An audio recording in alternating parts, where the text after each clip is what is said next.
και πού. Μαζί μας ένα από τα πιο πολυσυζητημένα πρόσωπα της κυβέρνησης, ο Υπουργός Εσωτερικών, ο κ. Πάνος Κουρλέτης. Καλημέρα, κύριε Υπουργέ. Καλημέρα και καλή εβδομάδα. Χαρά μας που σας έχουμε κοντά μας. Θα συζητήσουμε για όλα, θα ξεκινήσω με ΔΕΗ όμως. Έχω ένα παράπονο από εσάς και θα ξεκινήσω με το παράπονο. Αν είναι ένα μόνο, έχει καλώς. Σε αυτό που αφορά τη ΔΕΗ. Κατά την άποψή μου, σωστά εκφράσατε την άποψή σας. Είπατε ότι εδώ μιλάμε για βλιάτσικο. Εδώ μιλάμε για ξεπούλημα. Ότι είναι ένας στημένος διαγωνισμός με την έννοια ότι κάποιοι οι οποίοι έχουν συμφέροντα θέλουν να πάρουν όσο το δυνατόν σε πιο χαμηλή τιμή κομμάτια της ΔΕΗ.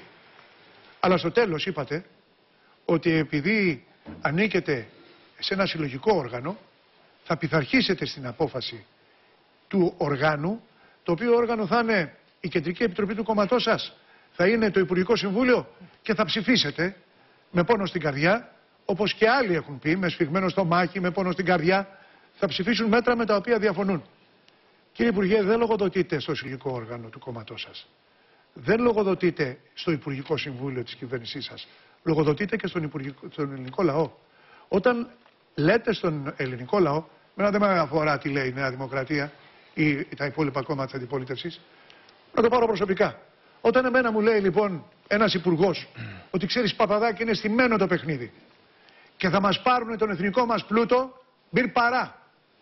Περιμένω να πει ότι εγώ δεν ανέχομαι, δεν ψηφίζω μια τέτοια υπόθεση γιατί λογοδοτώ στον ελληνικό λαό που με έφερε στο κοινοβούλιο και όχι στην Κεντρική Επιτροπή του κόμματός μου. Τι απαντάτε, κύριε Υπουργέ? Καταρχήν να δούμε κάτω από τους τίτλους, τα συνθήματα και τις λέξεις ποια είναι η πραγματικότητα. Πάντοτε από την πρώτη στιγμή που μπήκαμε στο καθεστώς του μνημονίου υπήρχε αυτή η πλευρά που λέτε, δηλαδή η προσπάθεια να απαξιωθούν περιουσίες, εθνική περιουσία, ατομικές περιουσίες, να υπάρχει το σχέδιο της εσωτερικής υποτίμησης και κάποιοι να κερδίσουν. Αυτή είναι μια πραγματική διάσταση αυτής της εφαρμοζόμενης πολιτικής στην Ελλάδα από το 2010. Άλλοι το λένε μεταρρυθμίσεις, άλλοι το λένε αναδιαρθρώσεις και όλα τα υπόλοιπα. Αν είναι έτσι, εμείς περιμέναμε να το σταματήσετε εσείς ως αριστερή κυβέρνηση. Ναι, είμαστε οι μόνοι οι οποίοι το είπαμε και πριν και μετά. Και το πριν και μετά. Μισό λεπτό. Διότι γνωρίζετε ότι οι κινήσεις στις οποίες είναι αναγκασμένη να προβαίνει κάθε φορά η παρούσα κυβέρνηση γίνονται κάτω από τους συγκεκριμένους συσχετισμούς και μέσα σε ένα καθεστώς μιας ήττας πολιτικής, η οποία επισφραγίστηκε με την συμφωνία του καλοκαιριού του 2015. Το 2015 δεν κέρδισε η Ελλάδα, δεν κέρδισε η ελληνική κυβέρνηση. Έκανε έναν συμβιβασμό, ο οποίος ήταν επώδυνος και είπε στον ελληνικό λαό ότι εγώ θα προσπαθήσω μέσα σε αυτό το ερνητικό πλαίσιο. Όχι, δεν ήταν χειρότερα να μην. Προσέξτε, γιατί εγώ θυμάμαι και εσείς θυμάστε. Μισό λεπτό. Είπαμε ότι μέσα στο πλαίσιο ενός αρνητικού συμβιβασμού θα προσπαθήσουμε να κάνουμε ό,τι είναι δυνατόν για να κρατήσουμε ζωντανή την ελπίδα να υπάρξει στο βάθος του τούνελ φως, χρησιμοποιούμε και αυτές πια τις τετριμένες λέξεις, και θα προσπαθήσουμε σε κάποια πεδία που μέσα σε αυτά ήταν και η ΔΕΗ, για να το συγκεκριμενοποιήσουμε, και η αγορά ηλεκτρικής ενέργειας, να κερδίσουμε κάποια πράγματα. Τρία πράγματα ήταν το σχέδιο που παραλάβαμε τις προηγούμενες κυβερνήσεις. Σας θυμίζω εντάχει. Το ένα ήταν να εφαρμοστεί η μικρή ΔΕΗ, δηλαδή να πουληθεί ένα πολύ μεγάλο ποσοστό της τάξης του 30-40% από τα πάγιά της. Το δεύτερο ήταν η πώληση του 17%, η αλλαγή δηλαδή της μετοχικής σύνθεσης, και το δημόσιο από το 51% να πέσει στο 34%. Και το τρίτο ήταν η πώληση κατά 66% του ΑΔΜΙΕ, των δικτύων δηλαδή ηλεκτρικής ενέργειας. Τι κάναμε σε αυτά τα τρία? Τα οποία, επαναλαμβάνω, όπως θυμάστε, το καλοκαίρι του 2015, στο τότε μνημόνιο, έλεγε ότι ή θα γίνει το ένα ή θα γίνει το άλλο. Δηλαδή ήταν ανοιχτό ένα πεδίο για διαπραγμάτευση. Ξεκινάω από την μεγάλη πολιτική επιτυχία της παρούσας κυβέρνησης, τον ΑΔΜΙΕ.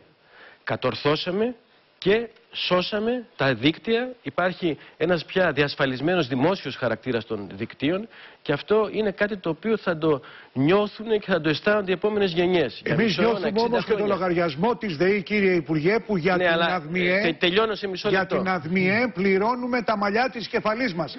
Εάν δείτε την ανάλυση του λογαριασμού της ΔΕΗ, του σπιτιού σας, θα τραβήξετε και τα δικά σας μαλλιά. Δηλαδή, εάν σώσαμε τον ΑΔΜΙΕ Αυτό συμβαίνει όλα τα τελευταία χρόνια. Και καταστρέφονται οι ελληνικές οικογένειες. Όχι, μην τα μπερδεύετε. Μισό λεπτό. Τα μπερδεύω, γιατί εδώ στο λογαριασμό της ΔΕΗ. Ο λογαριασμός της ΔΕΗ τα τελευταία χρόνια, αρκετά χρόνια, είναι αναλυτικός. Δηλαδή, τόσο σου λέει σε χρεώνω για να σου μεταφέρω το ηλεκτρικό ρεύμα, τόσο σου χρεώνω για να πηγαίνουν στις ανανεώσιμες πηγές ενέργειας, τόσο σου χρεώνω για αυτό που καταναλώνεις. Είναι το διπλάσιο από την κατανάλωση όμως. Ναι, αλλά αυτές είναι κάποιες ρυθμιζόμενες αυτή τη στιγμή πάγιες χρεώσεις, οι οποίες εξαρτώνται από το καθεστώς της αγοράς. Δεν είναι κάτι το οποίο αποφασίζεται, πώς να σας πω, με βάση. Δεν μπορούν να τα πληρώσουν. Δεν μπορούν να το πληρώσουν. Και αν η ΔΕΗ μπήκε μέσα, είναι γιατί έχει γίνει φοροεισπρακτικός μηχανισμός. Μην το λέτε σε μένα, διότι εγώ, όσο ήμουνα στο Υπουργείο Ενέργειας, γνωρίζετε ότι για πρώτη φορά μπήκε μια αρκετά κοινωνικά δίκαιη ρύθμιση, η οποία έδινε την δυνατότητα σε 36 δόσεις χωρίς προκαταβολή να αποπληρωθούν. Ούτε αυτά δεν μπορούν να κάνουν, κύριε να αποπληρωθούν δόσεις. Υπηρεσίες κοινής ωφέλειας, ΕΤΜΕΑΡ. Αποτέλεσμα. ΦΠΑ επί αυτών. Με το κόλπο με τις κιλοβατόρες. Και ξέρετε, πηγαίνει ανάλογα με την κατανάλωση. Γιατί εμείς κάναμε πρόταση. Εδώ οι ευθύνες ποιες είναι? Μεγάλη αδικία αυτή. Μεγάλη αδικία. Αλλά εγώ θέλω να πούμε στο εξής. Λένε όλοι σε πολύ δύσκολη κατάσταση η ΔΕΗ. Βεβαίως είναι σε πολύ δύσκολη κατάσταση, όχι στο βαθμό που το λένε. Το λένε επίτηδες πάρα πολύ, διότι θέλουν να την απαξιώσουν. Αν θέλουν να ξεπουλήσουν κάτι, θα πούνε ότι αυτό χρεοκοπεί, άρα δώσ' το όσο.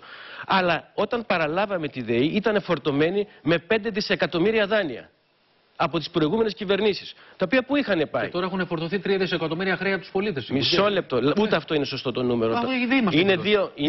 Είναι 2,3 τα δισεκατομμύρια. 3 μας λένε. Δεν είναι 3. Δεν είναι μέσα και του δημοσίου τα χρέη. Δεν είναι, επαναλαμβάνω, δεν είναι 3. Αλλά εν πάση περιπτώσει. Όπου τα μισά είναι σε κατανάλωση ρεύματος και τα άλλα μισά είναι σε ρυθμιζόμενες χρεώσεις. Θέλετε να πούμε ορισμένα πράγματα να ακουστούν έτσι ώστε να καταλάβει και ο κόσμος κάποια? Θέλετε? Δεν μπορεί να καταλάβει το λογαριασμό του, κύριε. Μα θα σας πω λοιπόν. Ο λογαριασμός μέσα έχει ένα ποσό που λέει υπηρεσίες οίκο. Υπηρεσίες κοινής ωφέλειας. Αυτές οι υπηρεσίες τι είναι? Είναι το υψηλό κόστος να ηλεκτροδοτούνται οι περιοχές που δεν είναι στο διασυνδεδεμένο δίκτυο. Πόσα χρόνια εισπράττει η ΔΕΗ? Εκεί λοιπόν θα έρθω. Θα έρθετε, αλλά εμείς πώς θα έρθουμε να πληρώσουμε? Αποκάλυψε ο κ. Μπουλαξής, ο πρόεδρος της. Μισό λεπτό. Δεν μπορεί, για παράδειγμα, το μεγάλο νησί της Κρήτης, όπου είναι μια περιοχή όπου εκεί πέρα παράγεται ένα πολύ μεγάλο ποσοστό, ευλογημένη περιοχή του ακαθάριστου εθνικού προϊόντος, να μην είναι εδώ και τόσα χρόνια διασυνδεδεμένο με τον υπόλοιπο κορμό της χώρας. Εμείς πληρώνουμε όμως. Βεβαίως. Εμείς πληρώνουμε και πληρώνουμε για να περάσει καλώδια. Αυτό λέω λοιπόν. Πήραν 5 δισεκατομμύρια δάνεια. Τι τα κάνανε? Δεν ξέρω. Τι τα κάνανε? Και σας πληροφορώ, επί των ημερών της δικιάς μας κυβέρνησης, ο δανεισμός δεν αυξήθηκε ούτε ένα ευρώ. Μειώθηκε. Τι κάνατε όμως? Συνεχίσατε. Όχι, τι κάναμε? Συνεχίσατε αυτή την φοροεισπρακτική πολιτική μέσω των λογαριασμών της ΔΕΗ. Με το πρόσημο ότι οι προηγούμενοι πήραν τα δάνεια και τα φάγανε. Σημασία έχει ότι εμείς δεν μπορούμε να πληρώσουμε το λογαριασμό. Δεν είναι έτσι. Αυτό που κάναμε είναι δρομολογήσαμε την μικρή διασύνθεση από την Λακωνία στα Χανιά της Κρήτης, με αποτέλεσμα όταν ολοκληρωθεί σε 2 χρόνια αυτό το έργο να κερδίσει ο προϋπολογισμός και οι καταναλωτές 200 εκατομμύρια ετησίως. Θα μειωθούν τα οίκο. Κατά 200 εκατομμύρια ετησίως. Σας γνωστοποιώ λοιπόν, κύριε Υπουργέ, ότι η ΔΕΗ μέσω της ΡΑΕ, μιλήσαμε με τον κύριο Πουλαξή, ναι, τον πρόεδρο, ζητάει αύξηση τον οίκο, δηλαδή κατά 700 εκατομμύρια ευρώ, γιατί έχει έλλειμμα, λέει, για να καλύψει τη χασούρα της. Δηλαδή σε λίγο καιρό αυτό το οίκο που βλέπουμε στο λογαριασμό, δεν το λέω εγώ, μας το αποκάλυψε εδώ και πέρα στα ψηλά, εδώ κανένας δεν ασχολήθηκε. Θέλετε να σας πω και γι' αυτό πιο αναλυτικά? Τα οίκο, επαναλαμβάνω, τι είναι το κόστος ηλεκτροδότησης των μη διασυνδεδεμένων περιοχών. Πώς γίνεται αυτό? Και το κοινωνικό τιμολόγιο, κύριε Υπουργέ. Μισό λεπτό, θα τα πούμε. Για τα φτωχά νοικοκυριά. Πώς γίνεται αυτό? Αυτό γίνεται, πώς εξασφαλίζεται η ηλεκτροδότηση στα μη διασυνδεδεμένα νοικοκυριά? Μέσα από μονάδες οι οποίες χρησιμοποιούν ντίζελ και πετρέλαιο. Άρα είναι πιο ακριβό το κόστος. Για να έχουμε ίδια τιμή παντού στην Ελλάδα, κάπου όμως μας στοιχίζει παραπάνω αυτή η κιλοβατόρα που καταναλώνουμε εδώ ή εκεί. Είναι θετικό ότι έχουμε ενιαία τιμή. Για φανταστείτε να είχαμε άλλη τιμή πάνω στα βουνά και άλλη στις πόλεις. Γιατί υπάρχουν νησιά που θα μπορούσαν να καλύψουν.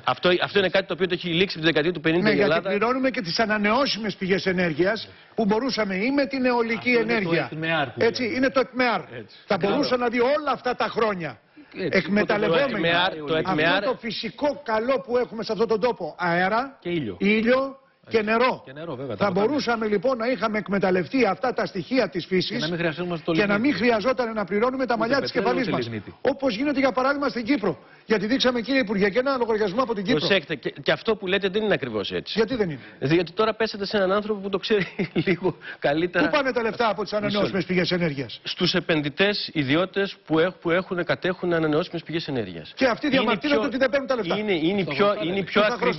η πιο ακριβή αυτή τη στιγμή. Μα ούτε αυτούς πληρώνουν. Είναι η πιο ακριβή αυτή τη στιγμή μορφή ενέργειας που πληρώνουμε. Μάλιστα.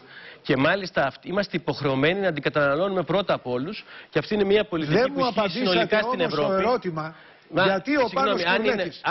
αν είναι κάθε φορά να πάω να πω κάτι και να βάζετε 3 ερωτήματα. Όχι, δεν είναι το αρχικό. Εγώ λέω σήμερα να κάνουμε λίγο μια διαφορετικού τύπου. Και να αφήσουμε και τη ΔΕΗ μετά από λίγο, γιατί να μπούμε και στα περισσότερα. Δεν μου απαντήσατε στο αρχικό ερώτημα. Καλά κάνατε και αποκαλύψατε ορισμένα πράγματα.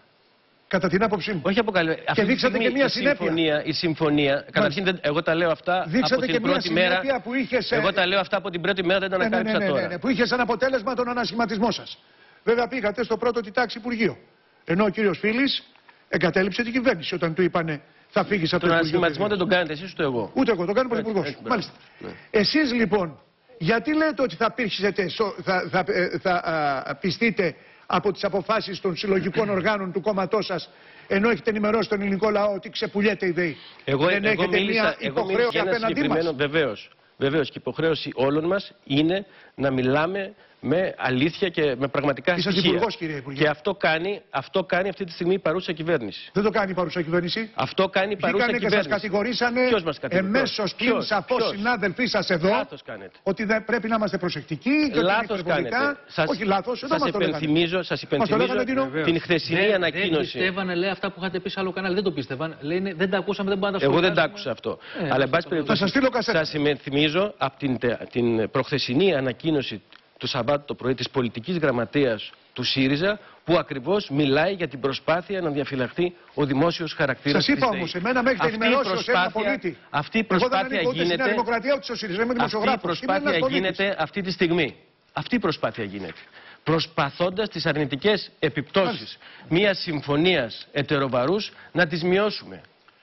Διότι το θέμα δεν σταματάει με την παρούσα αξιολόγηση. Αλλά όταν έχεις απέναντί σου ανθρώπους οι οποίοι δεν σέβονται καμία από τις υπογραφές τους, ούτε το πλαίσιο της αρχικής συμφωνίας, αλλά κάθε φορά βάζουν κατά το δοκούν καινούργια ζητήματα, τότε είσαι υποχρεωμένος να μιλάς ανοιχτά και να ζητάς από τον ελληνικό λαό, ανεξαρτήτως πολιτικής τοποθέτησης, να διαμορφωθεί ένα εθνικό μέτωπο. Διότι η Νέα Δημοκρατία, για παράδειγμα. Τι εννοείται εθνικό μέτωπο, δημοψήφισμα? Τι σχέση έχει αυτό? Γιατί είπατε να διαμορφωθεί ένα εθνικό μέτωπο. Υπέρ κάποιων θέσεων. Να υπερασπιστούμε το δημόσιο. Να υπερασπιστούμε. Όχι. Να πάνε η οικουμενική κυβέρνηση, τι εννοείται? Μισό λεπτό. Αυτό προσπαθώ να σας πω. Υπάρχουν αυτή τη στιγμή ορισμένα ζητήματα που φαίνεται ότι αποτελούν κοινό τόπο. Είναι κοινός τόπος να έχουμε μια δημόσια υπηρεσία, μια δημόσια εταιρεία ηλεκτρισμού, η οποία να μπορεί να μας παρέχει αξιόπιστες υπηρεσίες? Εγώ λέω ότι θα έπρεπε. Και την ίδια στιγμή που όλοι το ομολογούν, βγαίνει η αντιπολίτευση και αυτό που προτείνει ως προγραμμάτης, προχθές το παρουσίασε, πριν 15 μέρες. Το παρουσιάσανε στελέχη της αξιωματικής αντιπολίτευσης. Είναι αυτά που προτείνει το Διεθνές Νομισματικό Ταμείο και οι ευρωπαϊκοί θεσμοί και ακόμη κάτι παραπάνω. Κύριε Υπουργέ, θα κάνω μια μικρή διακοπή. Αυτό εννοώ όταν λέω αναγκαίο εθνικό μέτωπο το οποίο υπονομεύεται εκ μέρους της Νέας Δημοκρατίας. Θα πάμε σε μια μικρή διακοπή, θα επιστρέψουμε και μετά θα μπούμε και στα γενικότερα θέματα, γιατί έχουμε χάσει τον μπούσουλα με αυτή την περιβόητη διαπραγμάτευση και ολοκλήρωση της δεύτερης αξιολόγησης.